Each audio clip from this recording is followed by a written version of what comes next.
travail sur les espaces agricoles en restant toujours au Brésil.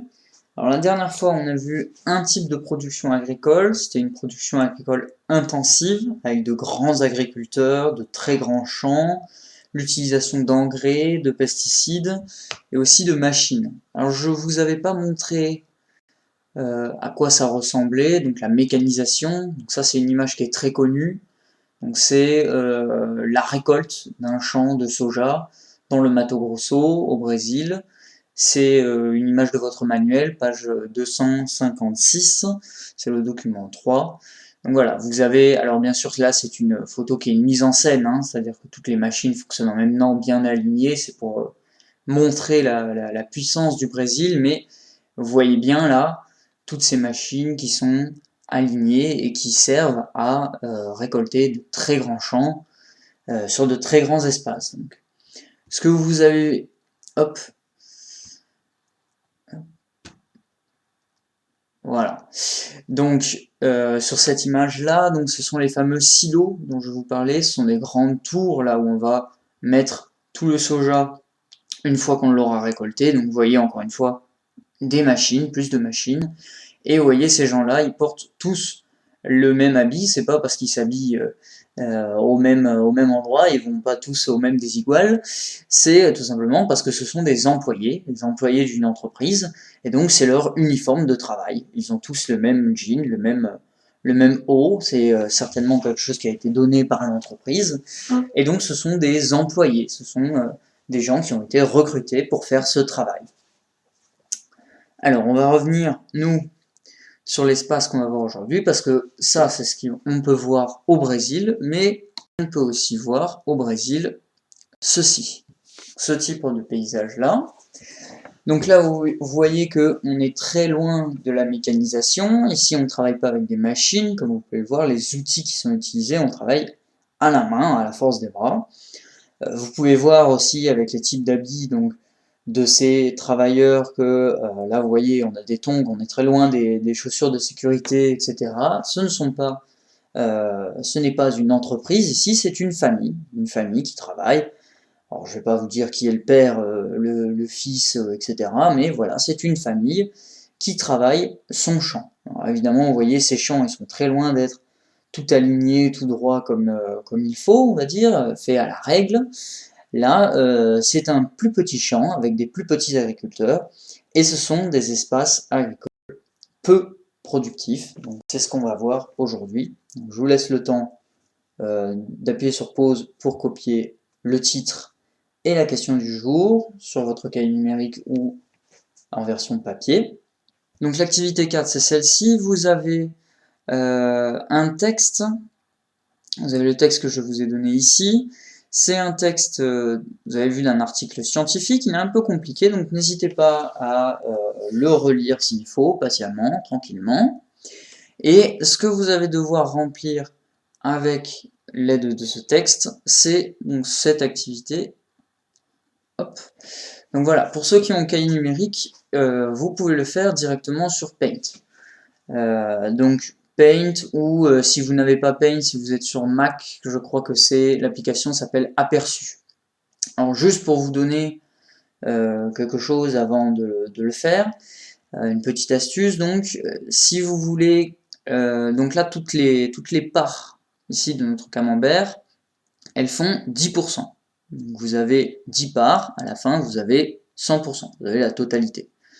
Pour faire 5%, eh ben, c'est pas compliqué, vous prenez donc la ligne, vous prenez taille 2, vous prenez la couleur gris, c'est la même ici, vous partez à peu près du milieu là, ici, et vous essayez de couper en deux votre part. Et là, comme toutes nos parts elles font 10%, évidemment si vous coupez en deux, ça veut dire que là vous avez 5% ici, 5% ici.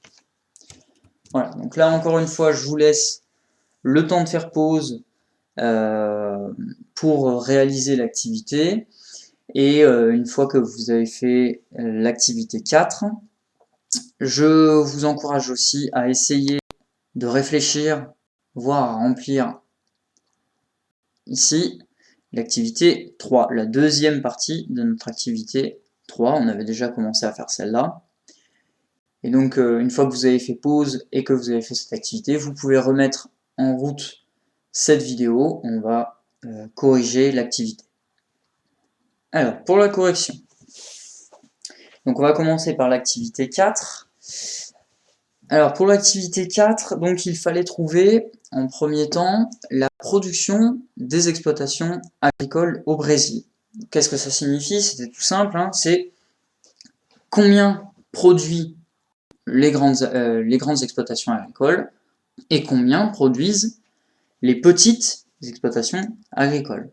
Donc c'est savoir combien sur ces camemberts ça représente au Brésil.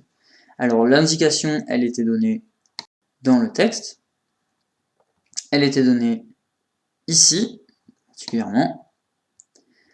Donc comme vous pouvez le voir, ici, donc là on parle des petites productions, donc il s'agit des petites productions agricoles, et ces petites productions agricoles, ce sont 75% des propriétés agricoles, 25% des terres cultivées et 35% de la production agricole nationale. Ça veut dire que ces petites productions agricoles, petites exploitations agricoles, elles produisent 35% de la production nationale agricole. Alors, comment est-ce qu'on va faire ça?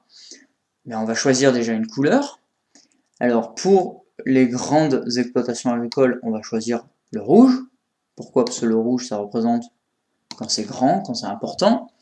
Et pour les petites, on va choisir le vert. Alors du coup, on va commencer par les petites. Donc on a dit qu'il fallait 35%. Donc pour faire ça, 35%, on a dit qu'une part ici, ça faisait 10%. Donc une, on est à 10, plus 10, ça fait 20, plus 10, ça fait 30. Là, on est bloqué parce que si on remplit, ça fait 40. Donc on fait ce que j'ai dit juste avant. Vous prenez votre ligne, vous prenez le gris, hop, quand vous êtes sur Paint, vous coupez en deux ici, voilà, à peu près en deux. On n'est pas au millimètre près, hein, vous inquiétez pas. Et on reprend notre seau ici pour remplir. On reprend le vert et on a 35%. Là. Donc qu'est-ce qui manque du coup? Si nos petites exploitations agricoles, ici ça représente 35%, les grandes exploitations agricoles ça représente le reste. Donc 5, 15, 25, 35, 45, 55, 65. Donc on a 65% de notre production agricole qui est par les grandes exploitations agricoles et seulement 35% ici par les petites. Qu'est-ce que ça signifie? Ça c'est ce qu'on avait déjà plus ou moins vu dans l'activité précédente, dans le cours précédent. Ça signifie que les grandes exploitations agricoles, nos grands champs avec nos grands propriétaires, ils produisent beaucoup plus que les petites exploitations agricoles. Et pourtant, d'ailleurs, ça c'est intéressant de le voir, c'est que pourtant, 75% des agriculteurs, ce sont des petits agriculteurs. Donc ça veut dire que même s'ils représentent les 3/4 des agriculteurs du pays, ils produisent quand même beaucoup moins que nos très grands agriculteurs. Alors la deuxième partie, donc c'était la provenance de la nourriture des Brésiliens. Alors là, on reprend exactement les mêmes couleurs. Donc là, on a les grandes exploitations, on met du rouge. On a les petites, on met du vert. Et alors là, où est-ce qu'on trouve ça? Hop, on revient ici. Donc on le trouve ici. Donc là, on parle toujours des petites exploitations agricoles. Et on voit que près de 70% des aliments qui sont mis sur la table des Brésiliens viennent de l'agriculture familiale. Donc ça veut dire que 70% de la nourriture provient des petites propriétés agricoles. Donc on revient ici. Donc comment est-ce qu'on va faire pour arriver à 70%? C'est très simple. On a 10% par part, donc on compte 7 parts. 1, 2, 3, 4, 5, 6, 7. Le reste, ce sont les grandes propriétés agricoles. Donc là, pas besoin de couper. Il nous reste 30%. 1, 2, 3. Alors qu'est-ce qu'on voit du coup? C'est que nos Brésiliens, la grande majorité de la nourriture qu'ils mangent, eh bien c'est de la nourriture qui provient des petites exploitations agricoles. Alors normalement, ça devrait quand même vous poser question. Comment ça se fait que nos Brésiliens, la plus grande partie de la production vienne des grandes exploitations agricoles, alors que pourtant, la nourriture qu'ils mangent, c'est celle des petites exploitations agricoles. Alors, il y a deux possibilités. Soit ce qu'ils produisent, les grands agriculteurs, ce n'est pas quelque chose qui se mange. Là, on est sur de la production agricole, on n'a pas spécifié que c'était de la nourriture, donc ça peut être quelque chose d'autre, quelque chose qui ne se mange pas. Soit, deuxième possibilité, les grandes productions agricoles, ce qu'elles produisent, elles ne sont pas destinées aux Brésiliens. Elles sont destinées à être vendues à l'extérieur du Brésil. Eh bien, c'est généralement le cas. Vous vous rappelez certainement du soja. On avait pris l'exemple du soja. On avait un grand champ de soja. Donc, le soja, c'est une matière qui est principalement exportée par les Brésiliens. C'est-à-dire que les Brésiliens vendent leur production, les Brésiliens des grandes exploitations agricoles vendent leur production à l'extérieur du Brésil. Pour vous donner des chiffres, 61% du soja qui est en France vient du Brésil. Donc ça veut dire que la France achète la grande partie de son soja et il l'achète aux Brésiliens. La France fait venir 3,5 millions de tonnes de soja et le Brésil lui-même, il a vendu 83 millions de tonnes de soja dans le monde en 2018. Donc voilà, ça montre que ce que produisent les grandes exploitations agricoles, ce sont des produits qui sont faits pour être vendus.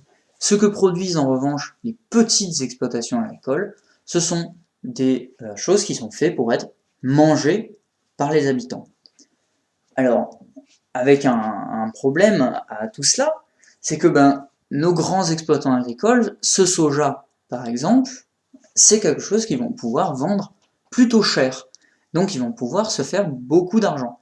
Les petites exploitations agricoles, en général, donc ce sont des structures familiales, et si jamais il y a des récoltes qui sont mauvaises, s'il y a eu par exemple trop de pluie, s'il y a eu tout ce que vous voulez, il y a eu des insectes par exemple qui ont pu manger, si les plantes sont tombées malades, c'est pour ça qu'on utilise des pesticides, ou qu'on on utilise aussi les pesticides pour faire fuir les insectes justement.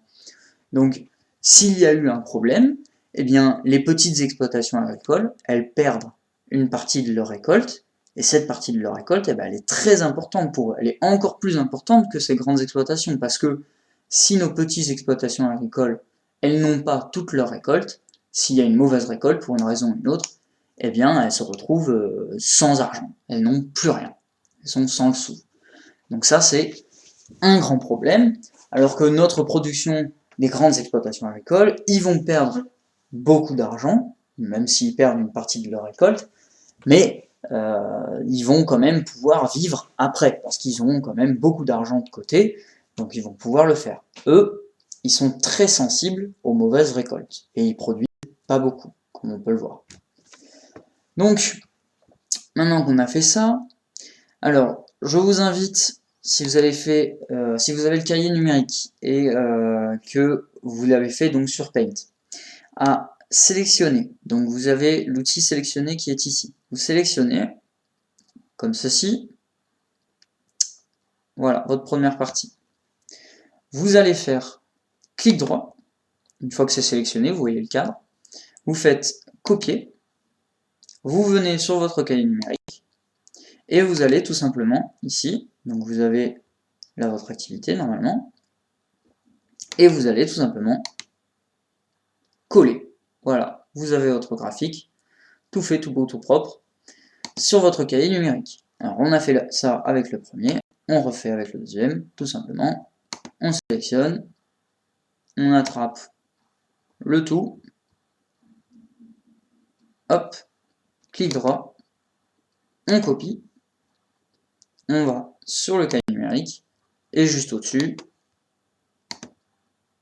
on colle. Vous voyez, s'il y en a un qui est parti, vous faites supprimer, voilà, il va revenir tout seul. Et voilà, vous avez vos deux graphiques qui sont là. Donc après notre activité 4, ici, donc on va faire l'activité 3. Je vous avais dit qu'il fallait commencer à y réfléchir, voire la faire vous-même. Alors pour cette activité 3, pour les modèles agricoles, donc on va opposer ici notre agriculture intensive à notre agriculture vivrière. Alors déjà, pourquoi vivrière? Vivrière, vous avez le mot vivre dedans. C'est tout simple, une agriculture vivrière, c'est une agriculture dans laquelle on est obligé de manger ce qu'on produit pour vivre. Dans une agriculture intensive, le but de l'agriculture intensive, c'est de produire énormément de nourriture, de production agricole de manière générale, pour pouvoir non seulement manger ce qu'on produit, mais surtout vendre en plus, et pour faire beaucoup d'argent. Dans une agriculture vivrière, au contraire, on ne produit pas assez pour vendre, et tout ce qu'on va faire, eh bien, c'est ce qu'on va produire, par exemple le champ de céréales qu'on va avoir, eh bien, on va manger son propre champ de céréales. On n'aura pas assez de nourriture en plus pour vendre, ou alors on n'aura pas beaucoup de nourriture en plus, de produits agricoles en plus à vendre. Alors pour définir nos acteurs ici, donc on avait d'un côté de grands agriculteurs avec de grands terrains, bien de l'autre côté, nous avons l'inverse. Dans un espace agricole peu productif, on a de petits agriculteurs avec de petits terrains. Et on peut noter également, on peut préciser, que c'est une agriculture qui est familiale. Ici, on a des familles qui travaillent ensemble. Ici, on a plutôt, ça je le marque en plus, on a plutôt des entreprises. On a une entreprise avec des ouvriers agricoles qui travaillent pour le propriétaire. Ici, c'est toute la famille qui travaille, avec des petits terrains. Qu'est-ce qu'on fait dans cette petite agriculture? Alors, comme on l'avait vu dans la première image que je vous ai montrée sur le diapo, il n'y a pas de mécanisation. Donc, pas de mécanisation. On travaille à la main, avec des outils. Donc, outils. On travaille avec des outils à la main, comme c'était le cas donc, sur cette première diapositive, ici. Ensuite, on n'utilise pas, ou en tout cas peu, d'engrais et de pesticides. On n'utilise pas ou peu d'engrais et de pesticides, pourquoi? Parce que les pesticides de manière générale, et les engrais, c'est quelque chose qui coûte cher. Or, on n'a pas forcément l'argent pour acheter soit une quantité de pesticides suffisante, soit pour acheter les pesticides les plus performants.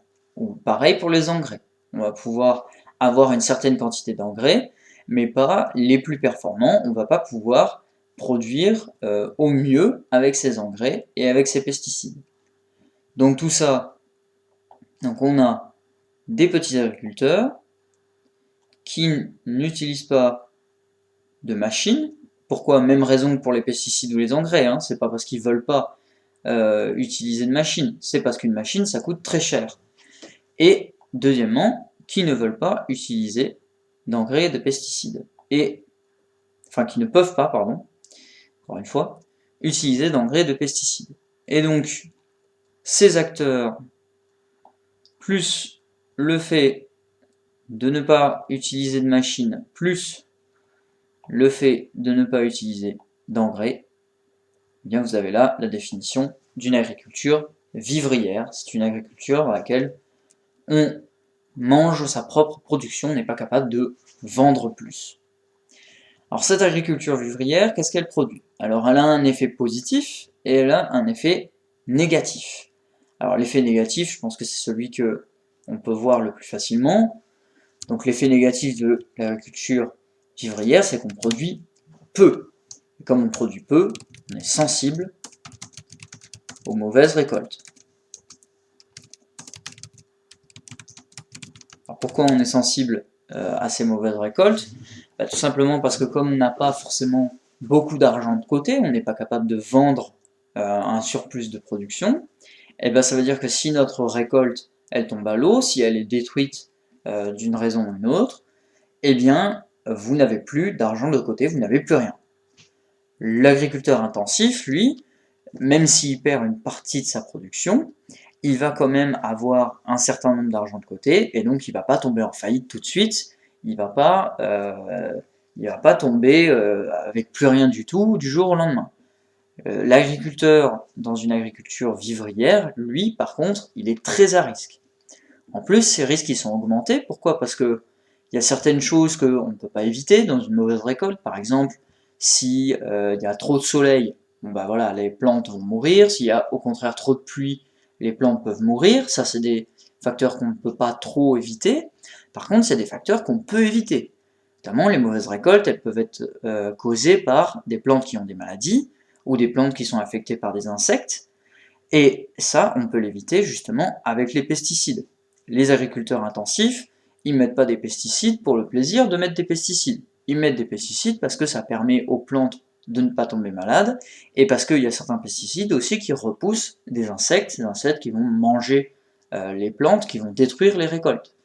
Donc cette agriculture vivrière, elle est encore plus sensible aux mauvaises récoltes.